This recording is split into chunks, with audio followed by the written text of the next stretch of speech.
제가 이렇게 전선 피복 안에서 유선 안에서 서로 구리선의 굵기를 전선 피복 안에 있는 구리선의 굵기를 대중소라고 합시다.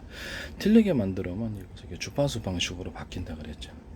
전 세계 최초로 유선 안에서 주파수를 구현할 수 있다. 이게 기술이 이제 어떤 기술이냐면은 공중파 같은데 보면은 이렇게 주파수로 바꿨을 때 멀리 전송이 됩니다. 그러니까 한마디로 이 신호는 통신으로 바꿨을 때 멀리 전송이 되고요. 그다음 전기도 멀리 전송이 됩니다. 전기를 이제 보통 이 기술이 어디에 들어가냐면 모터의 바로 직전의 선으로 이렇게 파워풀한 전기로 바꾸기 위해서 모터의 일정 구간을 모터에 들어가는 직전의 이렇게 선을 전기차든 어떤 형태의 모터든 산업용 모터든 맞아. 그거를 일종의 카페시터 역할을 해서 기존의 선보다 좀 두껍게 만들어서 구리선 자체를 이렇게 카페시터로 만들어 주는 거죠. 그래서 이제 그 전기의 축적을 만들어 준다는 뜻입니다. 그래서 이제 거기다 이렇게 모터에 들어가는 선도 서로 굵기가 같은 선을 쓸 수도 있지만 굵기가 같은 선을 쓰는 방식도 있어요. 굵기가 같은 선은 이게 중간에 동그랗거나 네모나거나 이렇게 해서 축적하는 카페시터를 중간에 이렇게 달아놓으면 그것도 파워풀하게 돌아갑니다. 이런 방식도 제 방식이고 서로 굵기가 틀린 구리선들을 모터에 감아놓으면 그것도 파워풀하게 돌아갑니다. 이게 비행시에도 쓸 수 있고 일반 자동차라든지 전기 자동차라든지 모든 다 산업용 모터 들어간 데는 다 이렇게 쓸 수 있습니다. 서로 그 두께가 한 겹이 아니라 여러 겹의 어떤 연구 자석들을 배치를 해가지고 여기서 또 파워를 높일 수 있습니다. 그 중에서도 서로 두께가 틀린 대중소다 그러면 틀리게 이렇게 만들어 놓으면 두께를 거기서 보다 활발하게 이렇게 파워가 일어나게 됩니다. 이 방식은 제 방식입니다. 통신으로 사용했을 때 이것은 이렇게 광섬유로 사용할 수 있는 방법과 구리선으로 사용할 수 있는 두 방식이 있을 수 있겠습니다. 제가 전에 거기에 통신으로 사용했을 때는 서로 굵기가 틀린 방식으로 전기선 안에 이게 케이블 팁이다 그러면 케이블 동축 케이블에서 구리선 통신으로 쓰는 거죠. 통신으로 쓸 때는 좀 얇아도 상관없어요. 머리카락 굵기보다 얇게 만들 수도 있어요. 그래서 이제 기존의 이제 동축 케이블과는 틀린 동축 케이블이 혁명이라고 할 수 있습니다. 근데 외피를 이제 보강을 하죠. 합성섬유 나일론 같은 걸로 이렇게 외피를 보강하고 그 안에는 안쪽으로 신호를 모아주기 위해서 코팅 구조, 유리성 코팅제, 세라믹 코팅, 유리막 코팅제 이렇게 기타의 다른 코팅제로 안으로 쉽게 밖으로 새나가지 못하도록 코팅을 해서 안쪽으로 신호를 모아줍니다. 이거는 광섬유선에서도 할 수 있고 구리선 안에서도 동일하게 할 수 있습니다.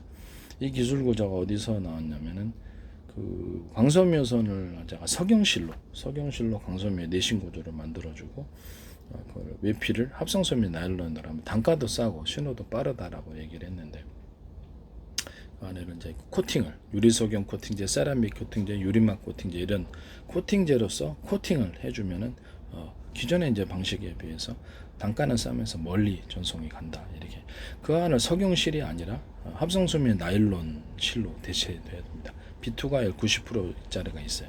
그걸로 이제 대체를 하거나 아크릴선으로도 대체할 수 있습니다. 그러면 좀 더 싸겠죠. 이런 부분을 짧은 구간 같은 거는 괜찮다고 저는 생각합니다. 그래서 이런 부분들을 이제 같이 병용해서 쓸 수도 있다라는 겁니다. 그 중에 이제 광섬유선을 제가 그 EUV 장치에서 광을 이제 증폭시키기 위해서 안에서 이렇게 광섬유 선이 있다 그러면 두께를 서로 틀리게 대중소라고 합시다. 그러면 이것도 주파수 방식으로 펄스 방식으로 바뀌어서 광을 증폭할 수가 있습니다. 그럼 광신호를 보다 멀리 보낼 수 있겠죠. 손실 없이. 그래서 이런 것도 가능하다라는 것을 말씀을 드립니다. 구리선으로도 이 방식이 가능하고, 그러니까 그 광섬유선으로도 가능하고, 플라스틱 아까 집에 제가 이렇게 그 합성섬유 나일론 실로서 비투가일 90%짜리로 석영실을 대신해서 이거를 쓸 수도 있다 싼 거는 그렇게 말씀을 드렸죠. 또는 아크릴선이라든지 기타 플라스틱도 상관없습니다. 그래서 이런 부분들을 대신 이제 안쪽에다 이제 코팅 구조를 통해서 빛을 안쪽으로 모아주는 내신 구조를 가져야 되고요. 석영실이 될 수도 있고, 이렇게 합성섬유 나일론실이 될 수도 있고, 비투가일 90%짜리 이거 좀 더 개선시키면 좋아요. 아크릴 선이 될 수도 있고, 그다음에 그 외피를 합성섬유 나일론이라든지 기타 다른 플라스틱이나 다른 좀 더 튼튼한 좀 더 다양한 외피가 있지 않습니까? 그걸 해주고 안쪽에는 유리석영 코팅제, 세라믹 코팅, 유리막 코팅제로 해가지고 코팅해줘서 신호를 안쪽으로 모아주는 구조를 가집니다. 이 구리선에서도 이런 똑같은 구조를 가지고요. 구리선을 갖다가 이제 안내를 주파수 방식으로 해서 유선 안에서 주파수 방식으로 하면 멀리 가잖아요. 전송이 기지국이 별로 필요가 없겠죠. 기지국이 아주 멀리 떨어진 기지국에는 기지국이 이렇게 일일이 지금 신호를 증폭하기 위해서 기지국이 그렇게 많이 세워져야 될 필요는 없는 거죠. 면에서 서로 굵기가 이제 고리선 머리카락보다 얇게 만들 수도 있고요. 그것을 대중소 틀리게 만들어 놓으면 모든 만물은 서로 평균화하자는 원리를 갖고 있다는 제 이론을 따라서 서로 틀린 고리선 가운데 합혀지고자 하는, 서로 하나로 융합하고자 하는 그런 신호, 그래서 주파수 방식으로 신호가 바뀌게 됩니다. 그러면 이게 공중파처럼 해서 신호가 멀리 그 유선 안에서 전송되는 그런 효과를 나타냅니다. 현재 동축 케이블보다 좀 얇게, 제가 전기선은 발열 때문에 두껍게 만들어야 되고 신호선은, 통신선은 얇게 만들어야 된다. 이게 중요하다 그랬죠. 그래서 이것은 아는 사람만 보이는 기술이거든요. 그래서 이거는 아마 제가 최초로 아마 발언을 했을 거예요. 전리층을 그 빛을 유도하는 장치라고, 태양빛을 유도하는 장치라고 제가 전 세계 최초로 발표를 한 사람입니다.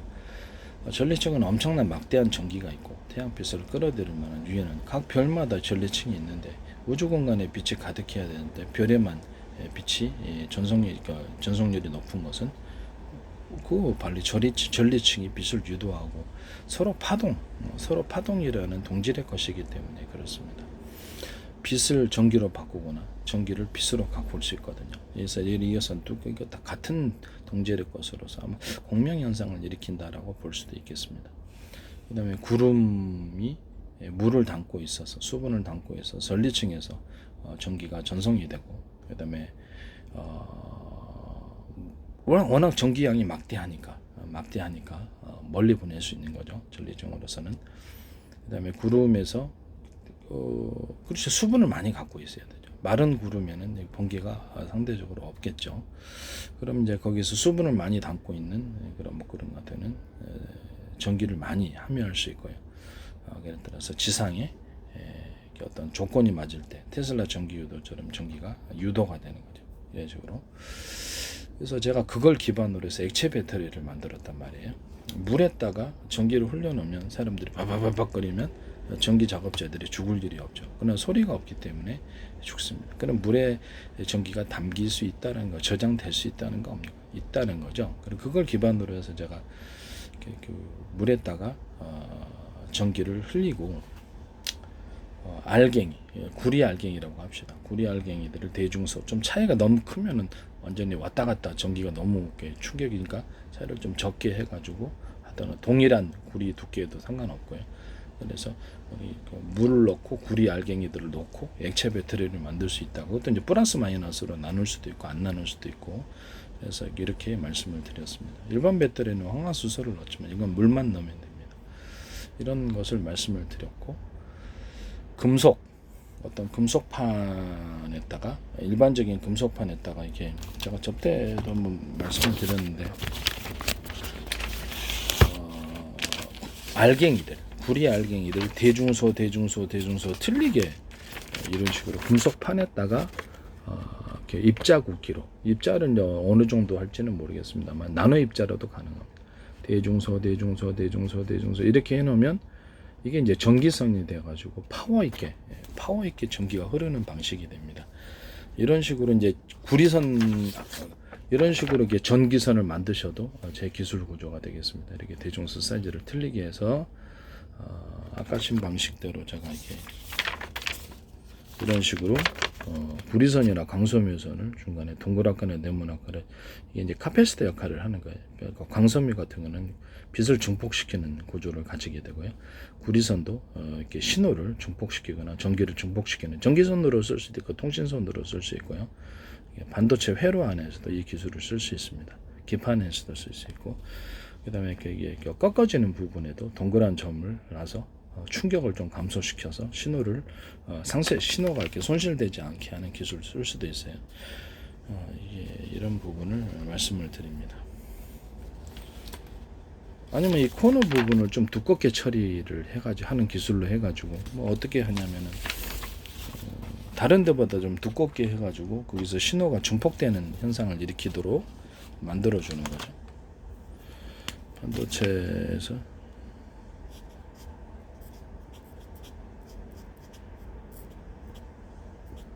뭐 이렇게 이거는 좀 그림이 좀 표시가 잘못됐습니다. 약간 네모나게 하셔도 되고요. 이렇게 해서 하면은 여기가 빛이 중폭돼 가지고 신호가 중폭돼서 반도체 회로에서 코너 기술입니다. 코너에서 신호가 잘 이렇게 손실이 돼 갖고 신호가 좀 문제가 생긴단 말이에요. 이 부분은 약간 동그랗거나 이런 식으로 네모나게 해 가지고 신호를 중폭시킴으로써 이런 기술을 해결할 수 있습니다. 원래는 어떤 기술이었냐면 좀 부드럽게 코너링이 가능하도록 약간 부드럽게 처리를 하는 방법이었는데 그것이 기술적인 좀 문제가 있다면 저렇게 해도 괜찮다라는 거죠. 이 기술은 제 기술입니다. 어쨌든 유선 안에서 주파수를 구현함으로써 공중파 주파수는 멀리 간단 말입니다. 그래서 신호를 보다 광신호가 됐든 아니면 그냥 전기 신호가 됐든 멀리 보낼 수 있는 기술, 또는 그거 자체를 전기로서 멀리, 송전탑의 한계를 극복하고 전봇대 한계를 극복하고 멀리 보낼 수 있는 기술이 된다라는 거죠. 원래 이제 전기선 이 하나로서 이게 중간에 구리선의 굵기를 두꺼운 부분을 인위적으로 만들어 가지고 이렇게 하기도 하고요. 이 전기선 가지고 변압기를 만들 수도 있어요. 변압기를 만들 수도 있는데 그림을 그려놓은 것이 없으면 제가 따로 해야 되는데, 전기선의 두께를 일부러 이렇게 이런 식으로 전기선이다 또는 이렇게 신호선이다 그러면 일부러 이렇게 두꺼운 부분을 만들어서 카패시터를 좀 크게 만들어 주는 거죠. 작게 만들어 줄 수도, 네모나게 이런 것도 가능합니다. 전기선이나 신호선이다 그러면 전기선을 어떻게 만드냐면은 그냥 그리죠. 제가 그냥 그려야 되겠습니다. 그래서 전기선을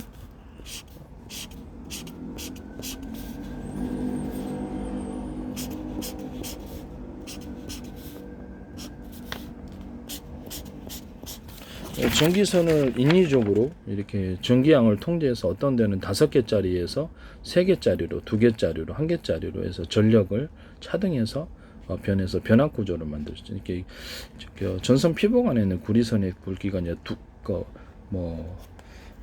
동일하다, 두께가 동일하다 했을 때 이걸 가지고 이 차이를 가지고 전류를 각각 차등해서 이렇게 흘려보내는 방식입니다.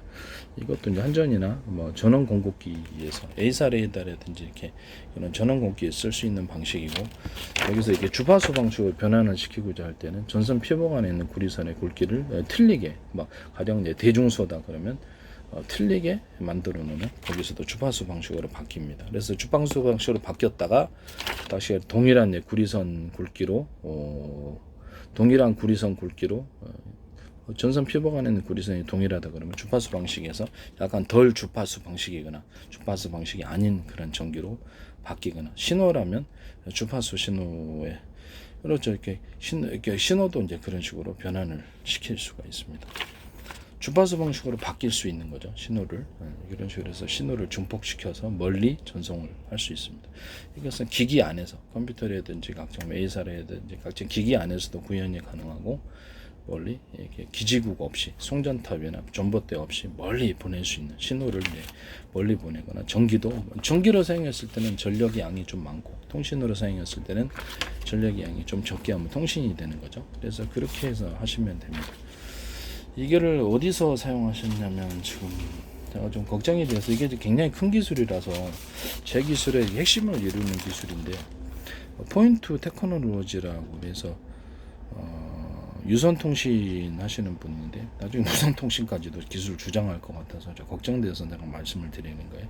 세계 최초로 플라스틱 통신을 개발을 했다는 거예요. 그래서 내가 이게 석영실을 대신해 갖고 이렇게 합성섬유 나일론 기초로 해가지고 이렇게 광섬유 만들 수 있다 그랬더니 이게 그건가 아니면 그걸 그런 합성섬유 나일론 안에서도 광섬유선 안에서도 서로 두께를 대중소 이렇게 틀리게 만들어서 주파수 방식으로 해서 신호를 멀리 전송하는 기술이 쓰인 것 같아요. 제가 보기에는 그것이 이제 이렇게 구리선을 쓸 것 같아요. 제가 보기에는 동축 케이블은 좀 머리카락보다 얇게 해가지고 이렇게 통신선으로 쓸 수도 있고요.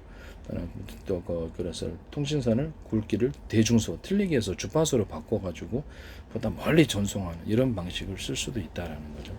그럼 이게 광섬유를 갖다 상당 부분 대체할 수도 있는 기술이란 말입니다. 그래서 이 기술을 제가 쓰신 것 같아서 이 기술 이 회사는 이런 기술을 말씀을 하지 않으셨어요. 근데 이거는 제 기술이거든요. 모든 만물은 서로 평균화하고자 하는 원리를 따라서 유선 안에서 주파수를 구현하는 제 방식이라는 것을 말씀을 드립니다. 저는 어떤 사람과도 기술 협의를 하지 않습니다. 저 혼자서 독자적으로 생각하고 이렇게 발표를 하지 이 회사는 전혀 모르는 회사고요. 그래서 제 페이스북에 국정원이 광고를 내더라고 그랬잖아요. 그래서 하나 같은데 방산기업도 광고를 대기업들이 광고를 내더라고 제가 말씀을 드렸죠. 거기에 이제 이렇게 유튜브 주소도 다 있고요. 거기도 기술이 다 거기에 주장이 돼 있습니다. 이런 부분들을 말씀을 드립니다. 문자로도 글자로도 이렇게 주장이 돼 있고 영상으로도 주장이 돼 있습니다.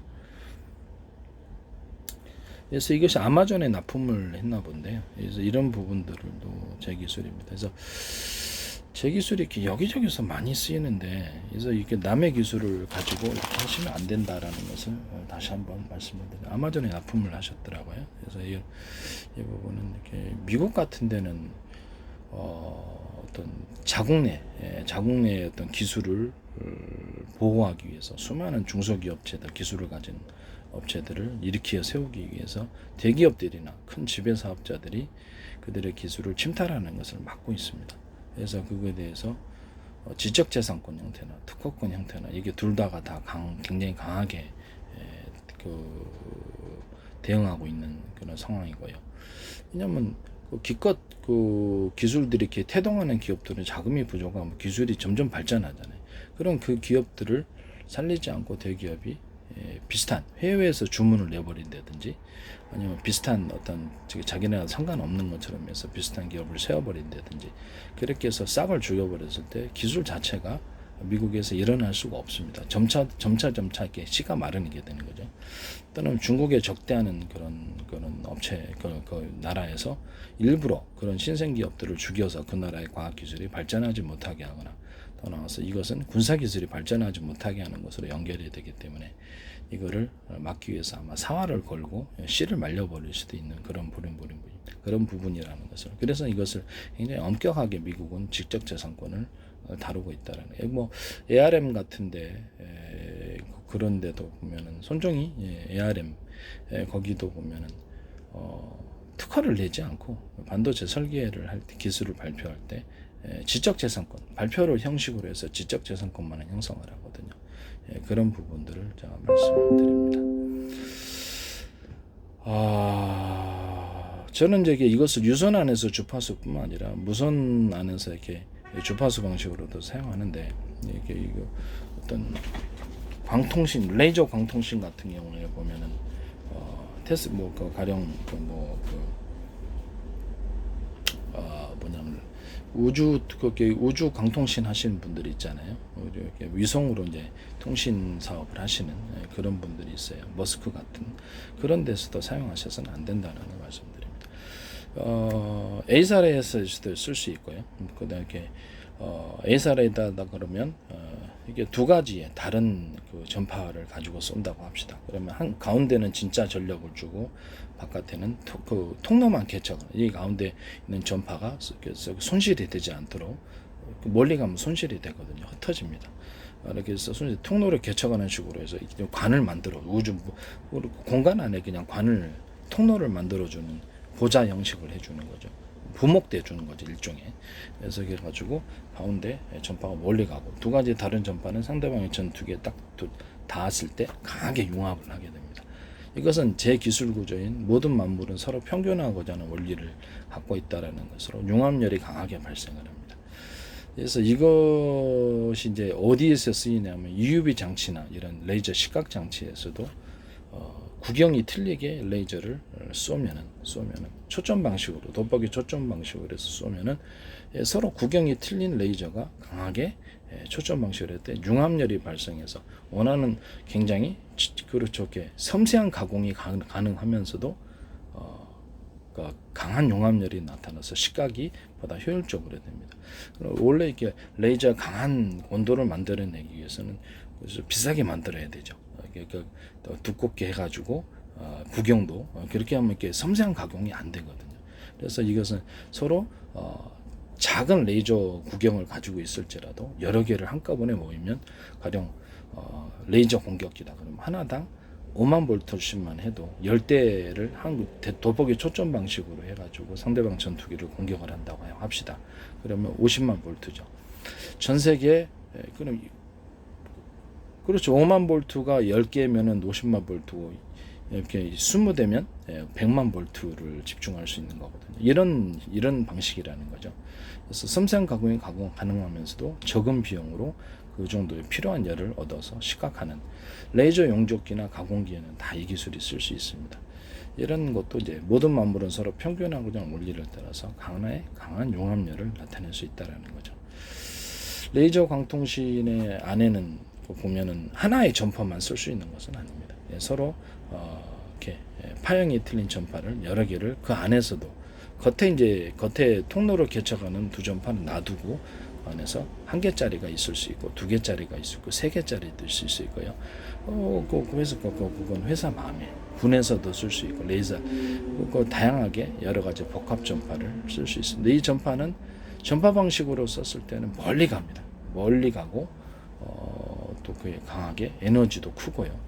통신으로 썼을 때는 그렇죠. 전기를 이 방식을 통신으로 썼을 때도 멀리 가고 무선이 공간 중에 무선인데도 멀리 가고 굉장히 뚜렷하게 전송이 되는 그런 방식이 되겠습니다. 이것도 이제 제 기술 구조라고 말씀을 드립니다.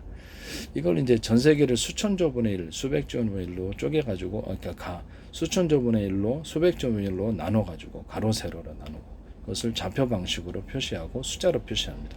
상층부도 1cm 단위로 해서 가로 세로로 좌표와 숫자로 표시하고 하층부 지하층에도 좌표 방식으로 가로 세로로 나누고 좌표 숫자로 표시합니다.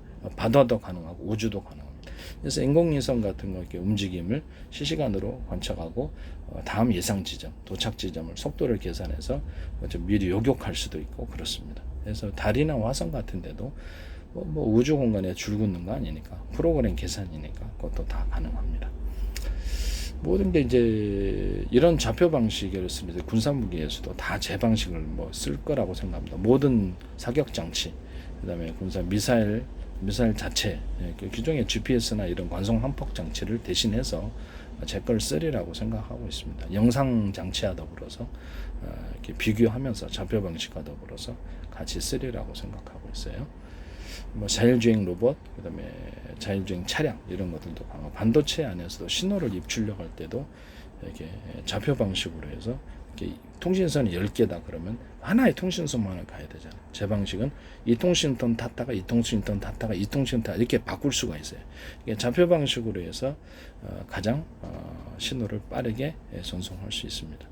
또 반도체 안에서는 제 방식은 서로 사진이다, 동영상이다 그러면 그러니까 수백만 개로 쪼개갖고 사진 파일 하나를 또는 동영상 파일을 그래서 잘게 쪼개서 반도체가 이렇게 사각이라고 합시다. 이론적으로. 그럼 동서남북을 동시에 이렇게 가로 세로로 쪼개가지고 4분의 1로 쪼갠다고 합시다. 16분의 1, 8분의 1 이렇게 다 가능한데 다른 동영상을 참고하세요. 이게 간단하게만 설명하겠습니다. 동시에 여러 군데 저장을 해버리는 겁니다. 그러면 굉장히 빠르게 전송이 되거든요.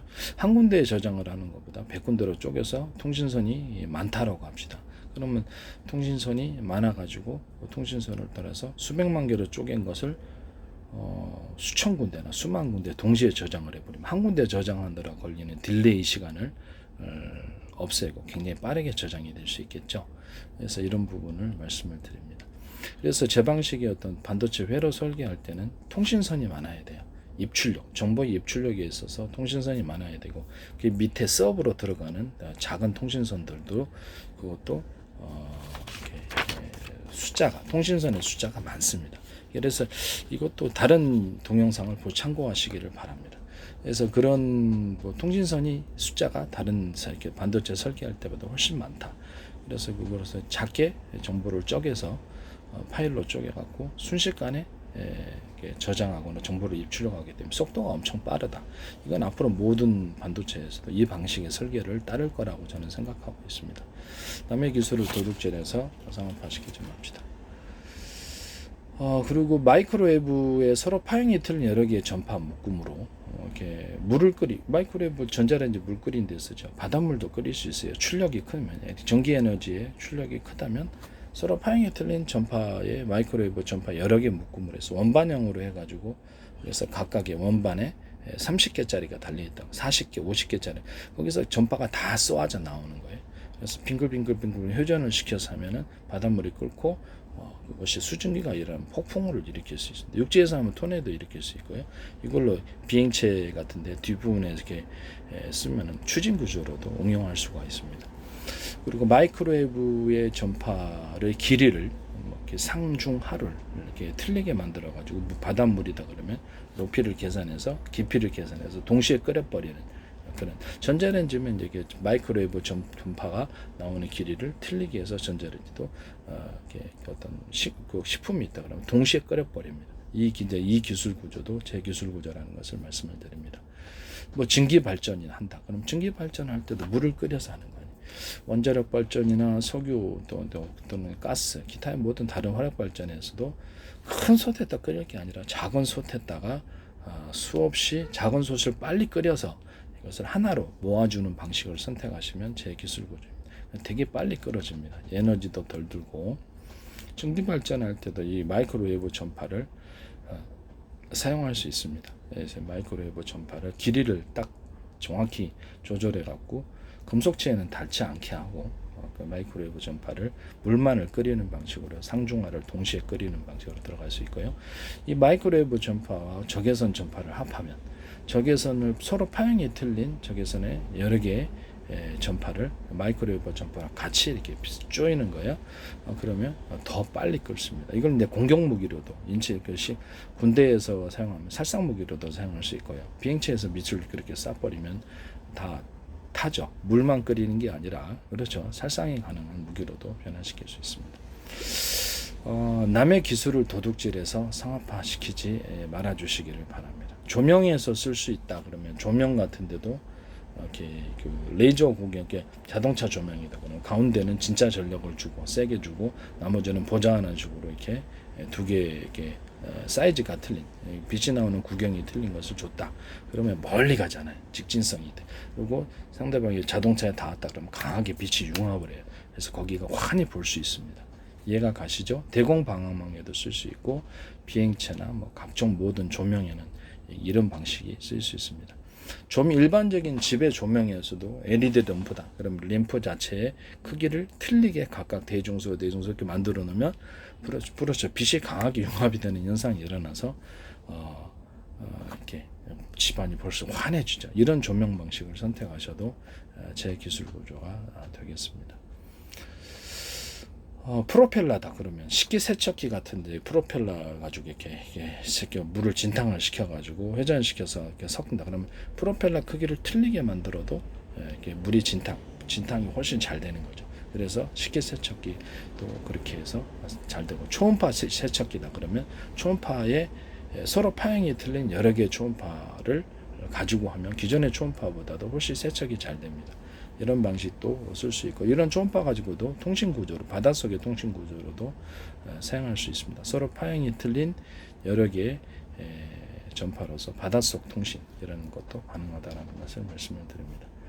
기타 초음파 아니더라도 서로 이렇게 파형이 틀린 여러 개의 전파로서 바닷속 통신이 되는 거죠. 받아서 통신이 가능하고 그 중에 하나는 비밀번호 암구호 방식이 돼서 서로 간에 적과 아군이 구분이 돼야 되니까 초기 그걸 캐치하면 안 되잖아요, 통신은. 그래서 이렇게 해서 수신 구조가 가능하다. 잠수함과 함정 간단에도 이런 직접 이렇게 통신이 가능하고요. 하늘에 떠 있는 비행체하고 밑에 있는 잠수함 이런 것도 통신이 가능한 방식이 되겠습니다. 남의 기술을 도둑질해서 상업화시키지 맙시다. 제 기술이 너무 많이 다른 데서 쓰이고 있고요. 이 부분에 대해서 제가 얘기를 안 하면 좀 어렵습니다. 이게 뭐 정확한 건 나중에 알게 되겠죠. 현대 기아차도 이렇게 전기 자동차 배터리를 이렇게 겨울에 이렇게 출력이 저하되는 거 있잖아요. 그래서 나는 딱 알고 있는 만큼 보이는 거니까 저거 온도 문제 때문이야라고 이렇게 생각을 했거든요. 그래서 자동차를 배터리를 외부 격벽 처리를 해서 외부에 사고라든지 충격을 방지하고 제 방식은 이제 8개 정도로 물리적으로 나눠서 이게 배터리 하나만 작살나면 전체가 날아가는 게 아니고 하나만 이상 있으면 산소 그다음에 전기를 차단시켜서 발열을 없애도록 발열 구조에 있는 것을 그쪽을 딱 꺼버리는 거예요. 나머지 7개만으로 이렇게 가동하도록 그렇게 하는 방식이었거든요. 그다음에 너무 과열이 일어나면 그 안에서 이렇게 외부 공간과 차단된 격벽 안에서 냉기를 불어넣어서 이렇게 배터리를 최적의 상태로 만들고 뭐 추울 때나 겨울에 같은 데는 약간 히팅 해가지고 더운 바람을 집어넣는 이렇게 사람으로 얘기를 하면 난방이죠. 난방을 해줘갖고 배터리를 겨울이면 출력이 떨어지고 시동도 안 걸리고 이런 것들을 해결할 수 있었어요. 저는 그것이 온도 문제라는 걸 알았기 때문에 이것을 발표를 했는데 YTN은 어떤 회사가 발표하더니 현대 기아차에서 그거를 쓰시더라고. 기존에는 그런 걸 전 세계 전기차 업체 쓴 걸 못 봤거든요. 이런 부분을 제가 말씀을 드립니다.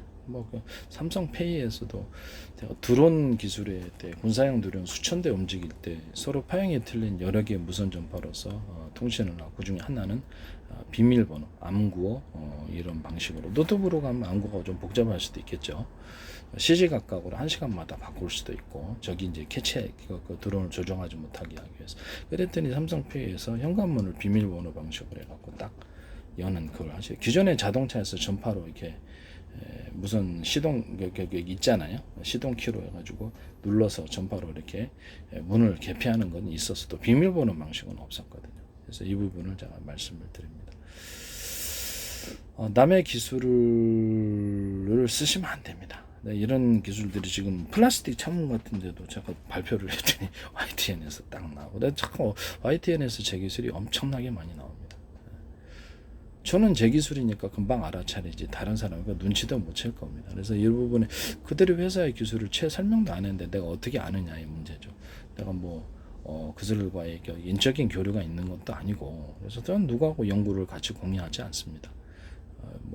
의학 같은 데도 제가 이렇게 나름대로 의학을 만들었는데 특허청에 넣을 때도 10건을 이제 식품과 약초로 치료하는 그런 특허 구조를 제가 이렇게 특허를 얻기 위해서 연구를 해서 또는 세균과 바이러스를 소멸하는 물질을 찾기 위해서 식품과 약초를 찾았고 결국 찾았습니다. 찾아서 지금도 저는 그걸로 제 방법으로 치료하고 있고요.